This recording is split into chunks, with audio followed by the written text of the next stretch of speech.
ایک چیز جس کا میں نے زندگی بھر بہت نقصان اٹھایا، بڑی مار کھائی ہے، میں چاہتا ہوں کہ آج میرے بیٹے، میری بیٹیاں، میری بہنیں آج وہ مار نہ کھائیں۔ وہ کیا ہے؟ وہ ہے پنکچویلٹی، وقت کی قدر۔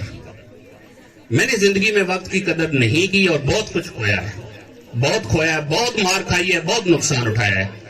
میرے بیٹو، یہ آپ کا ہائی ٹائم ہے، یہ وقت ہے، اس کی قدر کریں۔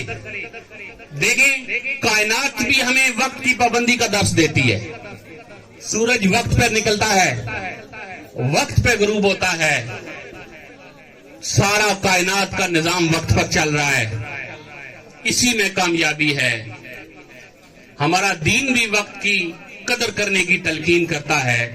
حضرت ابو داؤد رضی اللہ تعالیٰ عنہ کو 5 لاکھ حدیث یاد تھی، اور انہوں نے کہا کہ اگر میں 5 لاکھ حدیث کا خلاصہ کروں تو یہ 4000 ہیں۔ اب 4000 میں سے زہد و تقویٰ کی، قصص الانبیاء کی حدیث نکال دوں تو 800 بچتی ہیں۔ اب 800 حدیث کا اگر میں خلاصہ کروں تو 4 حدیث ہیں جو اساس اسلام ہیں، اسلام کی بنیاد ہیں۔ ان میں سے، ان 4 احادیث میں سے ایک حدیث جو ہے، اس کا مفہوم حدیث مبارکہ کا یوں ہے کہ انسان کے اسلام کا حسن یہ ہے کہ وہ غیر ضروری چیزوں کو چھوڑ دیتا ہے۔ آج دیکھیں، یہاں بیٹوں نے پرفارم کیا اور تمام غیر ضروری چیزوں کو انہوں نے ہائی لائٹ کیا۔ آج ٹک ٹاک، فیس بک، انسٹاگرام، ان چیزوں کے جو مثبت اثرات ہیں وہ بھی ہیں، لیکن بہت سے بچے سکرولنگ کرتے رہتے ہیں، ٹائم ضائع کرتے رہتے ہیں۔ اس وقت کو بچانا ہے۔ یہ ٹیبلو مجھے بہت اچھا لگا، میں نے اس کی ریکارڈنگ بھی کی ہے۔ یہ وقت بہت قیمتی ہے جی۔ آج دیکھیں ہم کتنے گھنٹے تھڑوں پہ بیٹھے رہتے ہیں، کتنے گھنٹے ہم جی گپ لاساں ٹائم چلا گزر جیسی نہیں۔ ایک لمحے کی قدر کرنی ہے، ایک منٹ کی قیمت ہے۔ وقت کی پابندی کریں گے تو کچھ بنیں گے۔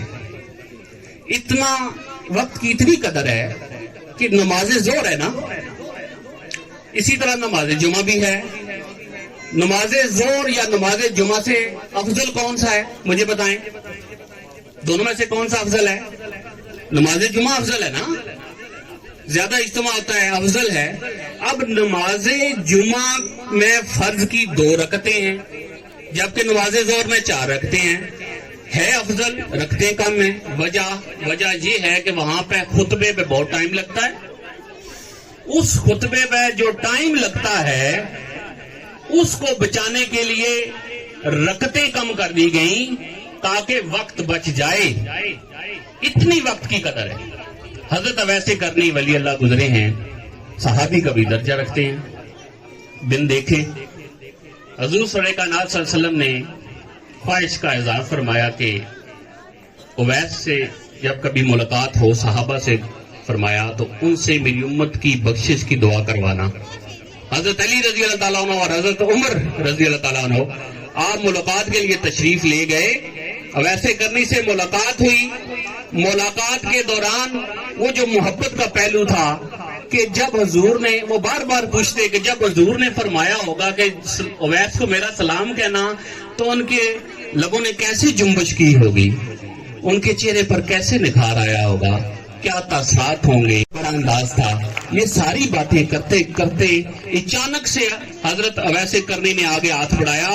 حضرت عمر و حضرت علی رضی اللہ عنہ نے فرمایا کہ اچھا، آپ اجازت چاہتا ہوں، آپ نے بھی آخرت کی تیاری کرنی ہوگی، مجھے بھی آخرت کی تیاری کرنی ہے، وقت کم ہے، لہذا اللہ حافظ کہہ کے وہ روتے اور بلکتے جنگل کی طرف چلے گئے۔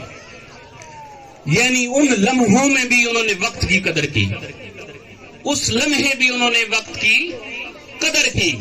سامعین کرام، آپ سب نے اور ہم